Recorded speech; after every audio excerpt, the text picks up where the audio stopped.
morning, children. Are you ready?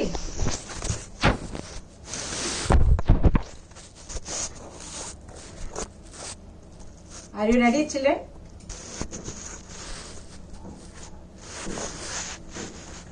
నిన్న మనం ప్రేరణ lesson లో పేజ్ నెంబర్ 42 లో థర్డ్ పారా వరకు చెప్పుకున్నాం కదా. ఏం చెప్పుకున్నాం? అబ్దుల్ కలాం యొక్క బాల్యము, విద్యాభ్యాసము, ఆ తర్వాత అబ్దుల్ కలాంకి ఆయన గురువైనటువంటి ఏ విధంగా వారికి సహాయం చేశారు, రెవరెండ్ సోలమన్ ఏ విధంగా ఆ విద్యా బుద్ధులు నేర్చుకోవటంలో మార్గ నిర్దేశకుడయ్యాడో ఇవన్నీ కూడా మనం నేర్చుకున్నాం. అలాగే ఆయన ఏ పాఠశాలలో చదువుకున్నాడు, ఆ తర్వాత ఆయన అన్నయ్య ఎలా సహాయపడ్డాడు, తర్వాత తమ్ముడు షాప్లో కూర్చోవడం, ఇవన్నీ తెలుసుకున్నాం. తర్వాత సెయింట్ జోసెఫ్ కాలేజీలో ఉపాధ్యాయుల దగ్గర ఏ విధంగా విద్యని అభ్యసించాడో ఇవన్నీ మనం తెలుసుకున్నాం. ఇప్పుడు మనము పారాగ్రాఫ్ 4th పారాలోకి వెళ్తున్నాం. చూడండి, పేజ్ నెంబర్ 42, 4th పారా. కొంతమంది మనుష్యులు సైన్స్ అనేది వేరే ఒక అంశం అన్నట్లుగా, అది మనిషిని భగవంతుడి నుంచి దూరం చేస్తుందన్నట్లుగా ఎందుకు మాట్లాడతారో నాకు అర్థం కాదు. విజ్ఞాన శాస్త్ర పదం మానవ హృదయ వీధుల్లో నుంచి సాగిపోయేదే. నాకైతే సైన్స్ ఎప్పుడు ఆధ్యాత్మిక ఉన్నతికి, ఆత్మ సాక్షాత్కారానికి మార్గంగానే ఉంటూ వచ్చింది. కొంతమంది సైన్స్ అంటే అది దేవునికి విరోధం అని చెప్పి అనుకుంటూ ఉంటారు. అంటే దేవునికి సైన్స్ కి చాలా ఆపోజిట్ అని చెప్పి అనుకుంటారు. అయితే ఈయనేమంటున్నాడంటే ఇది మనిషిని భగవంతుడి నుంచి దూరం చేస్తుందని చాలా మంది అనుకుంటున్నారు. కానీ నేనైతే ఏమనుకుంటున్నానంటే ఈ విజ్ఞాన శాస్త్రము పదం అంటే ఏంటి? మార్గం. Underline the words. నేను చెప్పే మాటలు మీరు అండర్లైన్ చేసుకొని మీనింగ్ రాసుకోవాలి. పదం అంటే మార్గం, పదం అంటే మార్గం. అంటే ఈ విజ్ఞాన శాస్త్రము విజ్ఞానాన్ని అంటే అన్ని విషయాల్లో కూడా జ్ఞానాన్ని కలిగించేటువంటిది. ఈ శాస్త్రము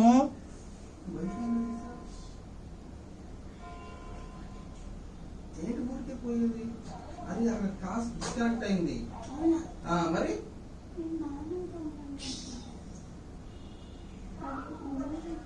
నువ్వు ఎందుకు తీసుకొస్తుంది? ఆగిపోయిందా? వైఫై ఆన్ అవ్వాలి కదా, కనెక్ట్ అయ్యింది. నువ్వు వైఫై ఎందుకు తీస్తావు?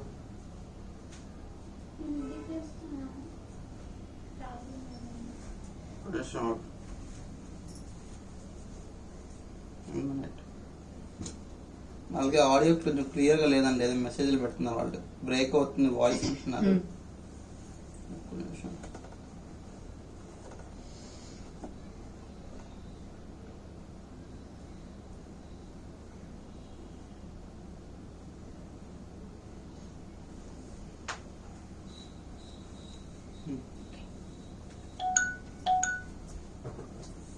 ఈ విజ్ఞాన శాస్త్ర పదం మానవ హృదయ వీధుల్లో నుంచి సాగిపోయేది.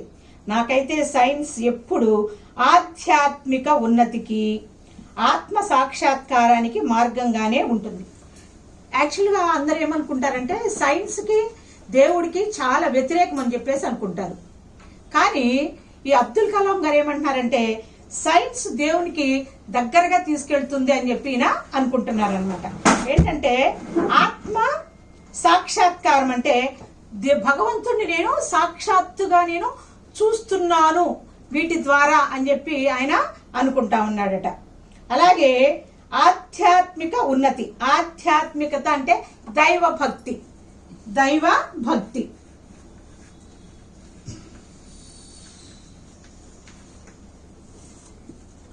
ఆధ్యాత్మిక ఉన్నతి అంటే అభివృద్ధి, ఉన్నతి అంటే అభివృద్ధి.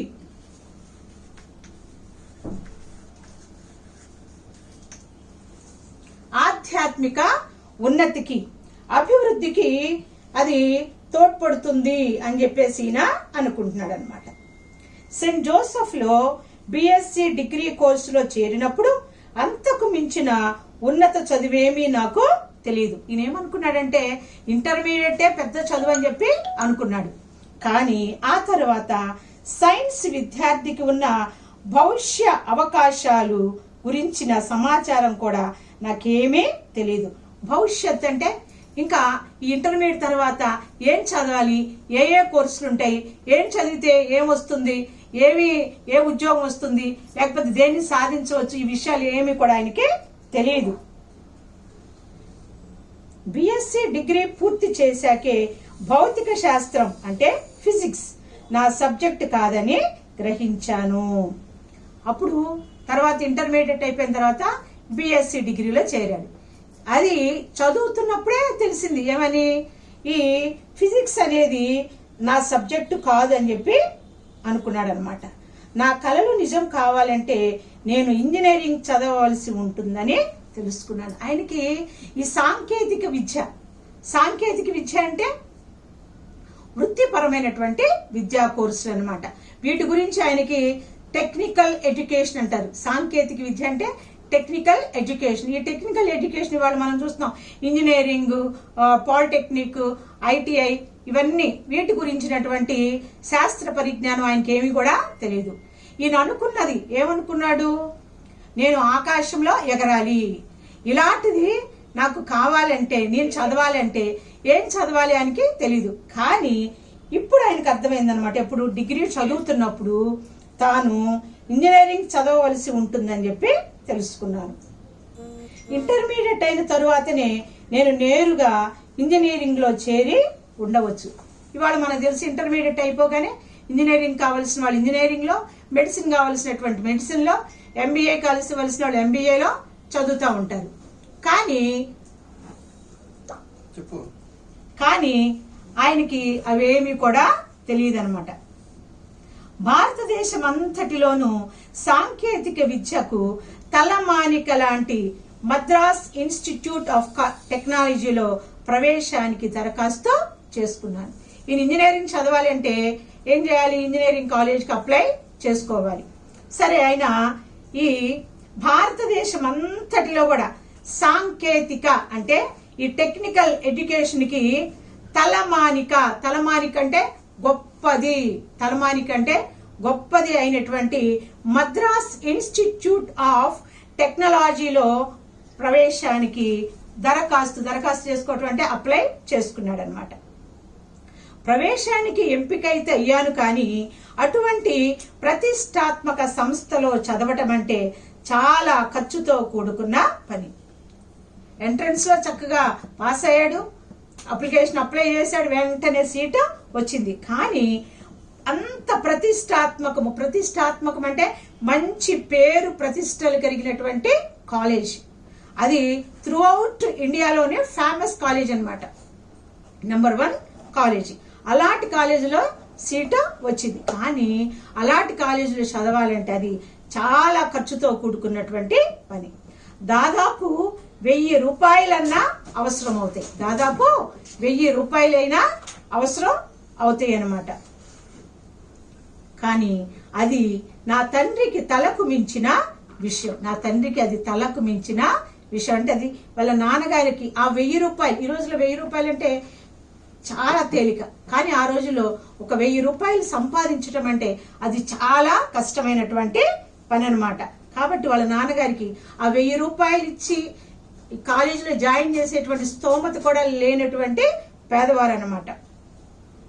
అప్పుడు నా సోదరి జొహోరా నాకు తోడు నిలబడింది. అప్పుడు ఈయన యొక్క అక్క, తమ్ముడు నేను ఉంటాను నీకు అండగా, నీకు నేను సహాయం చేస్తానని చెప్పి అండగా నిలబడిందనమాట. ఆమె పేరేంటి, జొహోరా. తన బంగారు గాజులు, గొలుసు కుదువబెట్టి ఆమె నాకు సహాయం చేసింది. ఏం చేసింది, తన దగ్గర ఉన్నటువంటి బంగారపు గాజులు, గొలుసు అవి తాకట్టు పెట్టి, కుదువ పెట్టడం అంటే తాకట్టు, కుదువ అంటే తాకట్టు,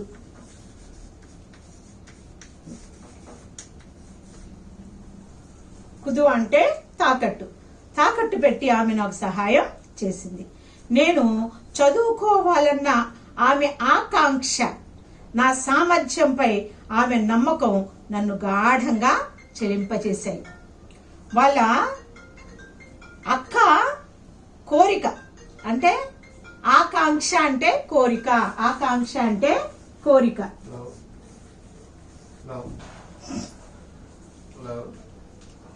ఆకాంక్ష అంటే కోరిక అన్నమాట. ఆమె యొక్క కోరిక నా సామర్థ్యంపై ఆమె నమ్మకం నన్ను గాఢంగా చెలింపచేసాయి. సామర్థ్యం అంటే తెలివితేటలు, సామర్థ్యం అంటే తెలివితేటలు. అంటే తమ్ముడి మీద ఆమెకు అంత నమ్మకం ఉంది. నా తమ్ముడు ఎలాగైనా తను అనుకున్న దాన్ని సాధిస్తాడు. నా సామర్థ్యంపై అంటే తెలివితేటల మీద ఆమె నమ్మకంతో తనకున్నటువంటి ఆ 2 వస్తువుల్ని, ఆ గాజుల్ని, తన యొక్క గొలుసుని కుదువ పెట్టి ఆయనకే ఇచ్చింది. అది అబ్దుల్ కలాం గారిని నా అక్క నా కోసం నా మీద ఎంత నమ్మకంతో ఈ పని చేసింది. నేను ఎలాగైనా సరే నేను అనుకున్న దాన్ని సాధించాలి అని చెప్పి ఆయన ఇంకా గట్టి నమ్మకంతో, దృఢమైన నిశ్చయంతో ఆయన చదువు మీద తన యొక్క దృష్టిని సారించాడు. నేను నా సొంత సంపాదన మీదని ఆమె గాజుల్ని విడిపిస్తానని ఒట్టు పెట్టుకున్నాను చెప్పాడు. ఏమనంటే నేను ఏమైనా సరే నా సొంత సంపాదనతోనే మా అక్క గాజులు గొలుసు విడిపించి ఇవ్వాలి అని చెప్పి తన మీద తాను ఒట్టు పెట్టుకున్నాడట. అప్పుడు నాకు డబ్బు సంపాదించడానికి ఉన్న ఏకైక మార్గం కష్టపడి చదువుకొని స్కాలర్షిప్ సంపాదించుకోవటమే. ఆయనకున్న మార్గం ఏంటి? బాగా చదివితే ఆ రోజుల్లో స్కాలర్షిప్ ఇచ్చేవాడు. స్కాలర్షిప్ అంటే ఉపకార వేతనం, తెలుగులో దాన్ని ఉపకార వేతనం అంటారనమాట. అలా స్కాలర్షిప్ బాగా చదివేటువంటి పిల్లలకి గవర్నమెంట్ స్కాలర్షిప్ ఇచ్చేది. ఆ స్కాలర్షిప్ ఒక్కటే మార్గం. కాబట్టి నేను బాగా చదువుకొని స్కాలర్షిప్ తెచ్చుకొని మా యొక్క అక్క గాజులు గొలుసు విడిపించాలని చెప్పి అనుకున్నాడు. నన్ను MITలో అన్నిటికన్నా మిన్నగా ఆకర్షించింది అక్కడ ప్రదర్శన కోసం పెట్టిన 2 పాత విమాన యంత్రాలు. అక్కడ ఆ కాలేజీలో ఈయన్ని బాగా ఎక్కువగా ఆకర్షించినవి. MIT అంటే Madras institute of technology. MIT అంటే మద్రాస్ ఇన్స్టిట్యూట్ ఆఫ్ టెక్నాలజీ అని అన్నమాట కంప్లీట్ నేమ్. అయితే అక్కడ ఈయనకి బాగా ఆ కాలేజీలో ఈయన బాగా మిన్నగా అంటే ఎక్కువగా, మిన్నగా అంటే ఎక్కువగా ఆయన్ని ఆకర్షించినవి అక్కడ ప్రదర్శన కోసం. ప్రదర్శన అంటే వచ్చిన వాళ్ళందరూ చూడటం కోసం 2 పాత విమాన యంత్రాలను అక్కడ పెట్టారు.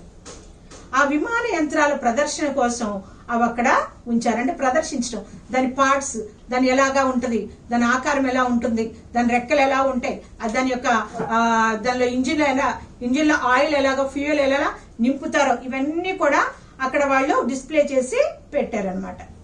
వాటి పట్ల ప్రత్యేక ఆకర్షణకు లోనయ్యాను. ఎందుకు? ఆయన యొక్క అంబిషన్ అది నేను ఎప్పుడెప్పుడు విమానంలో ఎగరాలా అనేటువంటి ఆలోచనతో ఉండి దాన్ని చూసేటప్పటికి ఆ యొక్క పాత విమానం అంటే ఇన్ని బాగా అట్రాక్ట్ అంటే ఆకర్షణకి వాటిని ఎంతసేపు అలాగా చూస్తూ, మనకి ఏదైనా ఇష్టమైన ప్రదేశానికి వెళ్ళామనుకో వాటిని అలా చూస్తూ మనల్ని మనం మర్చిపోయి అలాగా ఉండిపోతాం. అలాగే ఈయన కూడా దాన్ని చాలా ఇష్టంతో వాడిని చూస్తూ అలా ఉండిపోయేవాడట. విద్యార్థులంతా హాస్టల్కి వెళ్ళిపోయాక కూడా చాలాసేపు వాటి దగ్గరే కూర్చుండేవాడిని. పక్షిలాగా ఆకాశంలో విహరించాలన్న మనిషి ఆకాంక్షని ఆరాధిస్తూ అక్కడే గడిపేవాడిని. ఈ హాస్టల్లో పిల్లలంతా క్లాస్ అయిపోయి, కాలేజ్ అయిపోయి ఎవరికి వాళ్ళు రూమ్లోకి వెళ్ళిపోతే ఈయన మాత్రం అంట ఆ విమానాల దగ్గర కూర్చొని అలాగే వాటి వైపే తదేకంగా చూస్తూ పక్షిలాగా ఆకాశంలో విహరించాలన్నటువంటి మనిషి యొక్క ఆకాంక్ష అంటే ఏం చెప్పాను? కోరిక. ఆకాంక్ష అంటే కోరిక. ఆ కోరికని ఆరాధిస్తూ, అంటే తనలో ఉంది ఒక కోరిక. ఏంటది? తను కూడా పక్షిలాగా ఆకాశంలో విహరించాలి. ఆ కోరికని ఆరాధిస్తుంటే పదే పదే పదే పదే మనసులో నేను ఎలాగైనా దీన్ని సాధించాలి అనేటువంటి కోరికతో ఎంతోసేపు అలాగ అక్కడే గడుపుతూ ఉండేవాడట. నా మొదటి సంవత్సరం పూర్తయ్యాక ఒక ప్రత్యేక విషయాన్ని ఎంపిక చేసుకోవలసి వచ్చినప్పుడు మరేమి ఆలోచించకుండా ఏరోనాటికల్ ఇంజనీరింగ్ ని ఎంచుకున్నాను. ఫస్ట్ ఇయర్ లో అందరికీ కూడా ఒకటే కామన్ సబ్జెక్ట్స్ ఉంటాయి అన్నమాట. ఇంజనీరింగ్ లో ఫస్ట్ ఇయర్ లో అందరికీ కామన్ సబ్జెక్ట్స్ ఉంటాయి, అందరికి ఒకే సబ్జెక్ట్స్ ఉంటాయి. సెకండ్ ఇయర్కి వచ్చిన తర్వాత వాళ్ళు స్పెషలైజేషన్, వాళ్ళకి ఏ సబ్జెక్ట్ కావాలో వాళ్ళు సెలెక్ట్ చేసుకోమంటారు. అప్పుడు ఈయన ఏమి ఆలోచించకుండా అంట ఏరోనాటికల్ ఇంజనీరింగ్ ని ఎంచుకున్నాడట. ఏరోనాటికల్ అంటే ఏంటి? విమానాల తయారీ, విమానాలను నడిపించడంలో ఇలాగా దాన్ని ఎలా తయారు చేయాలి, వాటిని ఎలా నడిపించాలి అనే దానికి సంబంధించిన విద్యనే ఏరోనాటికల్ ఇంజనీర్ అని చెప్పి అంటారనమాట. దీనిలో రెండు రకాలైనటువంటి ఉంటాయి. ఏమిటది? యుద్ధ విమానాలు, యుద్ధాల కోసం వాడేటువంటి విమానాలు, ఆ తర్వాత ప్రయాణం కోసం ఉపయోగించేటువంటి విమానాలు అన్నమాట. అలాగా లక్ష్యం నా మనసులో స్పష్టంగానే ఉండింది. ఎప్పుడైనా సరే మనం ఒక ఎయిమ్ అనేది మన లైఫ్ లో పెట్టుకున్నప్పుడు ఆ ఎయిమ్ ని మనము అటు ఇటు వెళ్ళకూడదు అనమాట. దాన్ని ఎప్పుడు కూడా మనం గుర్తు చేసుకుంటూ ఆ ఎయిమ్ కి మనము ఎలాగా దగ్గరగా వెళ్ళాలి, ఆ ఎయిమ్ ని మనం ఎలా చేరుకోవాలి, అది ఎంత కష్టమైన అనేటువంటి చక్కటి లక్ష్యం కలిగి ఉండాలి. ఆయన యొక్క లక్ష్యం ఆయనకు స్పష్టంగా ఉంది.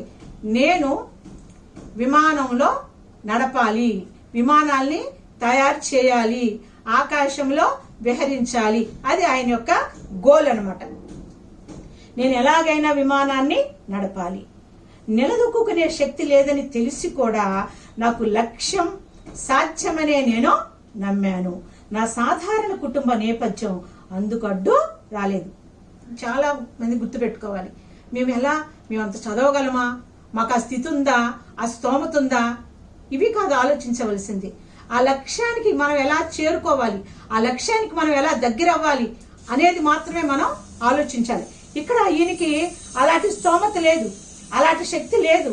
నిలదొక్కుకోవటం అంటే ఆ యొక్క విద్యని సాధించాలంటే, చదవాలంటే, అంత ఉన్నతమైన స్థితికి వెళ్ళాలంటే ఆయనకి సరైనటువంటి ప్లాట్ఫామ్ లేదు.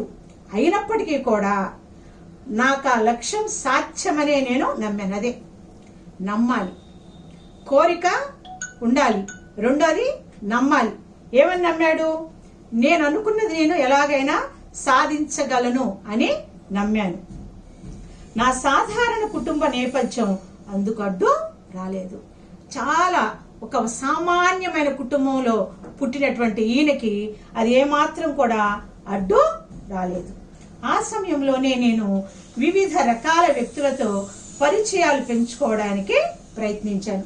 అదే టైంలో చాలా మంది వ్యక్తులతో ఆయనకి పరిచయం అయిందనమాట. అలా ప్రయత్నం చేశాడు పెంచుకోవడానికి. ఆ దారిలో వైఫల్యాలు, ఆశాభంగాలు ఉన్నాయి. వైఫల్యం అంటే ఫెయిల్యూర్స్. అంటే మనము ఒక కొత్త ప్రదేశానికి వెళ్ళినప్పుడు మనము వాళ్ళతో ఎవరితో స్నేహం చేయాలో, ఎలాంటి వాళ్ళతో స్నేహం చేయాలో, వాళ్ళు మంచి వాళ్ళ లేకపోతే ఎలాగా ఉందో అది మనకి తెలియదు. కొన్నిసార్లు కొంతకాలం వాళ్ళతో ఫ్రెండ్షిప్ చేసిన తర్వాత వాళ్ళతో మళ్ళీ మధ్యలో విడిపోవటం, ఇవన్నీ అనమాట. ఆశాభంగాలు. ఈయనేదో మనకి బాగా హెల్ప్ చేస్తాడని అనుకుని మనం నమ్మి వెళ్ళినప్పుడు వాళ్ళు మోసగాళ్ళని చెప్పి తెలుసుకున్నాం అనుకో, అప్పుడు అయ్యో ఏంటి ఇలా జరిగిందని అలా నిరాశ పడటం. ఆశాభంగం అంటే నిరాశ పడటం అనమాట. తోవ తప్పడాలు. కొన్నిసార్లు టీనేజ్ లో అనేక పర్యాయాలు ఏమవుతుందంటే మనం అనుకుంటాము చేయాలనుకుంటాం, కానీ ఏదో కొంతమంది ఫ్రెండ్స్ వల్ల లేకపోతే ఇక్కడ ఉన్నటువంటి అట్రాక్షన్స్ వల్ల మనం అనుకున్న మార్గంలో నుంచి ఒక్కొక్కసారి పక్కకు వెళుతూ ఉంటాం అనమాట. కానీ దారి తప్పిన ప్రతి వేళ నా తండ్రి మాటలు నన్ను మళ్ళా సరిగా నిలబెట్టేవి. ఇలా ఆయన దారి తప్పిన టైంలో కల్లా వాళ్ళ నాన్నగారి మాటలు ఎప్పటికప్పుడు ఆయనకి గుర్తు చేస్తూ ఉండేయట. ఆ ఉత్తేజకరమైన మాటలు ఇతరుల్ని అర్థం చేసుకున్నవాడు విజ్ఞాని, కానీ తనని తాను తెలుసుకున్నవాడే వివేకి. వాళ్ళ నాన్న పెద్ద చదువుకోలే, కానీ కుమారుడికి ఒక మాట చెప్పాడట. ఏమని? అయ్యా, ఇతరుల్ని అర్థం చేసుకున్నవాడు విజ్ఞాని, ఇతరుల్ని అర్థం చేసుకున్నవాడు విజ్ఞాని, కానీ తన గురించి తాను తెలుసుకున్నవాడే వివేకి. ముందు ఏం చేయాలి? మనమేంటో, మన జ్ఞానం ఏంటో ముందు మనల్ని మనం అర్థం చేసుకోవాలి. అలాగే ఎదుటి వాళ్ళ యొక్క వ్యక్తిత్వాన్ని కూడా మనం అంచనా వేయగలిగి ఉండాలి. రేపు మీరు పెద్ద క్లాసులకి, కాలేజెస్కి వెళ్ళినప్పుడు, పెద్ద పెద్ద ఇన్స్టిట్యూట్స్కి వెళ్ళినప్పుడు, ఏదైనా ఉద్యోగాలు చేయడానికి వేరు వేరు ప్రాంతాలకు వెళ్ళినప్పుడు ఆ వ్యక్తుల్ని మీరు ఎస్టిమేట్ చేయాలి. వాళ్ళ యొక్క గుణగణాలు మీరు అర్థం చేసుకోవాలి. చేసుకోలేకపోతే ఎలాంటి వ్యక్తులతో మీరు నడుచుకోవాలో, ఎలాంటి వ్యక్తులతో మీరు స్నేహం చేయాలో, ఎలాంటి వ్యక్తులతో మీరు వాళ్ళని ఫాలో అవ్వాలో ఇవన్నీ కూడా మీకు అర్థం కావాలన్నమాట. కాబట్టి మొట్టమొదటి మనం ఏం చేయాలంట? మనమేంటో మనల్ని మనం అర్థం చేసుకోవాలి. అటు తర్వాత ఇతరుల్ని అర్థం చేసుకోవాలంట. ఇతరుల్ని అర్థం చేసుకున్నవాడు విజ్ఞాని, తనను తాను తెలుసుకున్నవాడు వివేకి. వివేకం లేని విజ్ఞానం ప్రయోజన శూన్యం. అంటే వివేకం లేని విజ్ఞానం అంటే మనల్ని మనం అర్థం చేసుకోకుండా ఎదుటి వాళ్ళ గురించి వాడట్లా వీడిట్లా అని మాట్లాడటం చాలా అవివేకం. ఇట్స్ వేస్ట్ అని చెప్తున్నారు అన్నమాట. అర్థమవుతుందా? ముందు మనల్ని గురించి మనం అర్థం చేసుకోవాలి. We estimate our character, we estimate our selfs. అంతేగాని మనల గురించి మనం ఆలోచించకుండా, మన గురించి మనం తెలుసుకోకుండా, మనం ఏదో చాలా గొప్పవాళ్ళం, మనం చాలా మంచివాళ్ళం అని మనల్ని మనం అనుకుంటూ ఇతరులని మనం తేలికగా తక్కువగా అంచనా వేయకూడదు. అట్ ద సేమ్ టైం ఎదుటి వాళ్ళని అందరూ మంచి అని కూడా మనం అనుకోకూడదు. వాళ్ళని చూసి వాళ్ళ ప్రవర్తనని గమనించి పరిశీలించి ఎలాంటి వాళ్ళతో మనం స్నేహం చేయాలి, ఎలాంటి వాళ్ళతో మనము నడుచుకోవాలి, ఇవన్నీ కూడా ఎవరితో ఎలా మాట్లాడాలి, పెద్దలతో ఎలా మాట్లాడాలి, చిన్నవాళ్ళతో ఎలా మాట్లాడాలి, తల్లిదండ్రులతో ఎలా మాట్లాడాలి, ఉపాధ్యాయులతో ఎలా మాట్లాడాలి, ఇవన్నీ విషయాలు మనం తెలుసుకొని ఉండాలన్నమాట. ఇలా దారి తప్పిన ప్రతిసారి, దారి తప్పడం అంటే ఏంటి? తన ఆలోచనలు పక్కకి వెళ్ళిపోయినప్పుడు వెంటనే వాళ్ళ నాన్నగారు చెప్పినటువంటి మాటలు గుర్తు తెచ్చుకోవాలి. మీకు అనేక సార్లు చెప్తూ ఉంటాం, ఉపాధ్యాయులు అనేక మంచి మోరల్స్ చెప్తా ఉంటాం, అలాగే తల్లిదండ్రులు చెప్తా ఉంటారు. పెద్ద అయిన తర్వాత ఏదన్నా మనం చిన్న తప్పు చేస్తున్నప్పుడు మా టీచర్ ఇలా చెప్పారు, డాడీ ఇలా చెప్పారు, మమ్మీ ఇలా చెప్పారు, సో నేను ఇలాగా చెయ్యకూడదు. ఇవన్నీ కూడా మనము ఎప్పుడైతే తల్లిదండ్రుల మాటలు, పెద్దల మాటలు మనం జాగ్రత్తగా మన మనసులో పెట్టుకుని నడుచుకుంటామో వాడు ఉత్తమ ఉపాధి విద్యార్థి అవుతాడు. అంతేకాదు ఉన్నతమైనటువంటి స్థలాలని అధిరోహిస్తాడనమాట. కాబట్టి ఈ క్యారెక్టర్ ఇదంతా కూడా మనల్ని మనం అనలైజ్ చేసుకోవాలి ఫస్ట్. ఆ విధంగా నేర్చుకున్నటువంటి వాడు ఉత్తముడు అవుతాడనమాట. MITలో నా విద్యాభ్యాసంలో నా ఆలోచనను 3 ఉపాధ్యాయులు తీర్చిదిద్దారు. అక్కడ ఆయనకి 3 ఉపాధ్యాయులు ఆయన్ని చక్కగా తీర్చిదిద్దటం అంటే ఈయన తెలివితేటలకి అనుగుణంగా, ఈయన యొక్క తెలివితేటలను వాళ్ళు అర్థం చేసుకుని చక్కగా అతనికి ఎలా సహాయం చేయాలని ఆ రీతిగా ఆయనకి సహాయం చేశారు. వారి సంయుక్త ప్రోత్సాహం ఏర్పరిచిన పునాదిపైనే నా సాంకేతిక ప్రతిభ అంతా ఆధారపడి ఆ ముగ్గురు ఉపాధ్యాయులు కూడా ఈయన్ని చక్కగా తీర్చిదిద్దారంట. ఇవాళ నేను ఈ స్థితిలో ఉన్నానంటే నా యొక్క విజ్ఞానానికి, నేను ఈ పరిస్థితిలో ఒక రాష్ట్రపతి హోదాలోకి, అదే రీతిగా మన ఒక సైంటిస్ట్గా మంచి పేరు ప్రఖ్యాతులు సంపాదించానంటే దానికి నా యొక్క ఉపాధ్యాయులే కారణము. నా సాంకేతిక ప్రతిభ అంతా, దానికంతా చక్కటి ఫౌండేషన్ వేసినటువంటి వాళ్ళు ఎవరయ్యా అంటే నా యొక్క ఉపాధ్యాయులు అని చెప్పి చెప్తా ఉన్నారు. వారెవరంటే professor Spander, professor KAV Pandalai, professor Narasingarao గారు. ముగ్గురు ఎవరు? Professor Spander, professor KAV Pandalai, professor Narasingarao గారు. వారిలో ప్రతి ఒక్కరిది ఒక ప్రత్యేక వ్యక్తిత్వం, కానీ అందరి ఆశయమో ఒకటి. ఒక్కొక్కళ్ళ క్యారెక్టర్ ఒక్కొక్క రకంగా ఉంటుంది, ఒక్కొక్కళ్ళ వ్యక్తిత్వం ఒక్కొక్క రకంగా ఉంటుంది. బట్ వాళ్ళ ఏమంతా కూడా ఒకటి. ఏంటంటే తమ విద్యార్థుల జ్ఞాన తృష్ణ అంటే దాహం. ఏంటది? విద్యా దాహం, నేర్చుకోవాలనే తపన, నేర్చుకోవాలి అనేటువంటి తపన అన్నమాట. ఆ యొక్క వాళ్ళకి తమ విద్యార్థుల జ్ఞాన తృష్ణని తమ చైతన్యంతోనూ అకుంఠిత సంకల్పంతోనూ సంతృప్తి పరచటమే వాళ్ళంతా వాళ్ళ యొక్క ఉద్దేశం. ఆ ముగ్గురిది వేరువేరు క్యారెక్టర్ అయినప్పటికీ, వేరువేరు వ్యక్తిత్వాలు అయినప్పటికీ వాళ్ళ యొక్క ఆలోచన ఒకటే. తమ విద్యార్థుల యొక్క విద్యా దాహాన్ని, వాళ్ళ యొక్క చదువుకోవాలి అనేటువంటి తృష్ణని వాళ్ళకి ఏ విధంగా మనం అందించాలి, వాళ్ళకి ఎలా వాళ్ళని విద్యావంతుల్ని చేయాలి, ఉన్నతమైనటువంటి విద్యార్థులు ఎలా తీర్చిదిద్దాలి అనేదే వాళ్ళ యొక్క సంకల్పం, అంటే వాళ్ళ యొక్క ఆలోచన. అకుంఠిత, అకుంఠిత అంటే ఏదో చెప్పాం, వాళ్ళు చదివితే చదివారు, పాస్ అయితే పాస్ అయ్యారు, ఫెయిల్ అయితే ఫెయిల్, మనకెందుకు, మనం చెప్పాం, మనం వదిలేసాం, అది కాదు. ప్రతి విద్యార్థి మీద ఒక ప్రత్యేకమైన శ్రద్ధ తీసుకొని చెప్పటమే. వాళ్ళు ఏం చేస్తున్నారు, వాళ్ళు ఎలా చదువుతున్నారు, అనుక్షణం వాళ్ళని ఫాలో అవటం, అనుక్షణం వాళ్ళని పరిశీలించడం. దిస్ ఈస్ కాల్డ్ అకుంఠిత దీక్ష. అకుంఠిత దీక్ష అంటారనమాట. అలా అకుంఠిత సంకల్పంతో వాళ్ళు తమ యొక్క విద్యార్థుల్ని సంతృప్తి పరిచేవాడు, సాటిస్ఫై చేయటం. ఇవాళ పిల్లలకి చాలా డౌట్స్ వస్తాయి. పెద్ద ఇంజనీరింగ్ కాలేజీలో మరి వాళ్ళ డౌట్స్ అంతా క్లారిఫై చేయరు. Okay, you go through the library, you go through the books అని చెప్పేసి వాళ్ళు చెప్తా ఉంటారు. కానీ ఈ యొక్క ఉపాధ్యాయులు అలాంటి వాళ్ళు కదంట.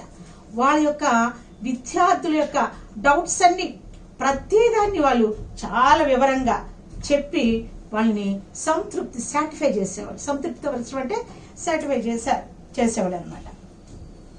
నెక్స్ట్, ఏరోనాటిక్స్ ఉవ్విళ్ళూరించేటువంటి సబ్జెక్ట్. ఉవ్విళ్ళూరించడం అంటే సస్పెన్స్. నెక్స్ట్ ఏమవుతుందా చూస్తారు మీరు, సస్పెన్స్ థ్రిల్లర్ మూవీస్ ఇలాగనమాట. అంటే ప్రతిదీ కూడా ఎలా, నెక్స్ట్ ఇది ఇట్లా, దీని తర్వాత ఇంకేంటి అంటే ఏవో కొత్త కొత్త విషయాలు ఎప్పటికప్పుడు కూడా మారుతూ ఉంటాయి. ఆ మారే విషయాలు మనం ఎలా కనుక్కోవాలి, ఎలా తెలుసుకోవాలి, అదంతా ఒక సస్పెన్స్ థ్రిల్లర్ లాంటి సబ్జెక్ట్ అనమాట. ఏంటది? ఏరోనాటిక్స్. అందులో స్వాతంత్ర్య వాగ్దానం ఉంది. స్వాతంత్రం అంటే స్వేచ్ఛ ఉంది. స్వేచ్ఛ అంటే ఇతరుల యొక్క స్వేచ్ఛకు భంగం కలిగించకుండా మన స్వాతంత్ర్యాన్ని ఉపయోగించుకోవటమే స్వేచ్ఛ, స్వాతంత్రం. స్వేచ్ఛకి తప్పించుకోవడానికి, ఏదైనా ఆపద వచ్చినప్పుడు ఎలా తప్పించుకోవాలి. 3, చలనం అంటే ఎలా కదలాలి, కదలటం, ఎలా కదలికలు అనమాట, కదలటానికి. గమనం అంటే ప్రయాణించడం, గమనం అంటే ప్రయాణానికి. పక్కకి జారటానికి, కొన్నిసార్లు అది మనం చూస్తూ ఉంటాము, అవి విమానాలు అలా నెమ్మదిగా పక్కకి జారుతూ మళ్ళీ పైకి లేస్తూ ఉంటాయి అనమాట. ప్రవహించడం అంటే ప్రవాహం అనమాట. అలాగా నీటి ప్రవాహం లాగా అది జారటానికి. మధ్య గల వ్యత్యాసాన్ని తెలుసుకోవటంలోనే విజ్ఞాన శాస్త్ర రహస్యాలు దాగి ఉన్నాయి. అది అంటే స్వేచ్ఛ అంటే ఏంటి, తప్పించుకోవటం అంటే ఏంటి, చలనం అంటే ఏంటి, గమనం అంటే ఏంటి, పక్కకు జారటం అంటే ఏంటి, ప్రవహించడం, ఒకదానికి ఒకటి చాలా డిఫరెన్స్ ఉంది. ఆ మధ్య దానిలో ఉన్నటువంటి ఆ డిఫరెన్స్ తెలుసుకోవటంతోనే ఈ విజ్ఞాన శాస్త్ర రహస్యాలు. విజ్ఞాన శాస్త్రము అంటే శాస్త్రాలయందు జ్ఞానము, అన్ని ఈ శాస్త్రాలయందు జ్ఞానాన్ని సంపాదించుకోవడాన్ని విజ్ఞాన శాస్త్రం అని చెప్పి అంటారు. ఈ శాస్త్ర రహస్యాలన్నిటినీ కూడా తెలుసుకున్నాడంట ఆయన. తమ నిశ్చిత బోధన వల్ల వారు ఏరోనాటిక్స్ పట్ల నాలో తృష్ణని జాగరితం చేశారు. నిశిత అంటే మరుగైన.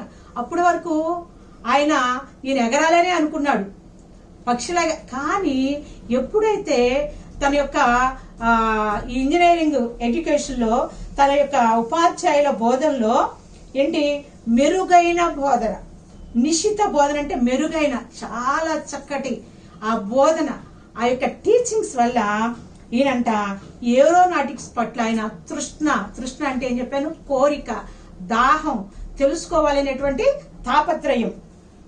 జాగరితం అంటే మేల్కొల్పటం, జాగరితం అంటే మేల్కొల్పటం.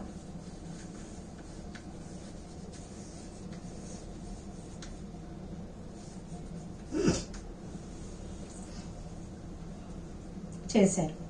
వారి మేధా గరిమ, ఆలోచన స్పష్టత, సమగ్రత గురించిన ఆకాంక్ష, ద్రవ పదార్థాల గతిశీలతకు చెందిన ఎన్నో అంశాల పట్ల నా శ్రద్ధను బలోపేతం చేశాయి. వారు అంటే ఎవరు? వారి యొక్క ఉపాధ్యాయుల మేధోగరిమ, వారి యొక్క తెలివితేటలు, వారి యొక్క సామర్థ్యము, వారి యొక్క ఆలోచన అంటే ఏ విద్యార్థిని ఎలా తీర్చిదిద్దాలనేటువంటి స్పష్టత, సమగ్రత. సమగ్రత అంటే ఈ విద్యార్థులందరినీ ఏ విధమైనటువంటి మార్గంలో నడిపించాలనేటువంటి సరైనటువంటి ఆలోచన, వారి యొక్క ఆకాంక్ష అంటే కోరిక, ద్రవ పదార్థాల గతిశీలతకు చెంది ఎన్నో అంశాల పట్ల నా శ్రద్ధను బలోపేతం అంటే పట్టు బిగించడం, ఇంకా ఇంకా ఇన్ని మంచి ఎంకరేజ్మెంట్ గా శక్తివంతునిగా చేసినాయి అని చెప్పి చెప్తా ఉన్నాడు. ఓకే చిల్డ్రన్, ఈ రోజుకి ఈ పాఠాన్ని నేను ఇక్కడితో ఆపేస్తున్నాను. మీరేం చేయాలంటే మీ క్లాస్ వర్క్ బుక్స్ తీసుకొని put the heading and write the question and answers. Write the C and write the question and answers. Write only SA questions. Page number 47. వ్యక్తీకరణ సృజనాత్మకత రోమన్ నెంబర్ 2. రోమన్ నెంబర్ 2లో ఆ 3 questions are there. In that section 3 questions are there. The complete that 3 questions. Again you read small questions. Come to page number 46. Roman number 1. ఈ పాఠం ఆధారంగా ప్రశ్నలకు జవాబులు రాయండి. The no need write, but you must read from the textbook. Read from the textbook.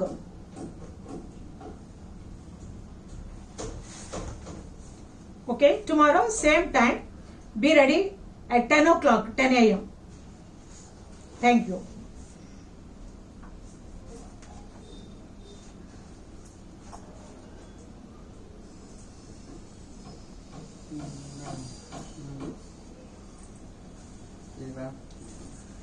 మధ్యలో అంతా disturbance వచ్చిందా? పిల్లలు మెసేజ్లు పెడుతున్నారా? అంటే ఫస్ట్ ఆడియో క్లారిటీ లేదు అని మెసేజ్ పెట్టారు కొంతమంది, తర్వాత ఏం పెట్టలేదు మరి. టింగ్ టింగ్ అంటుంది అందులో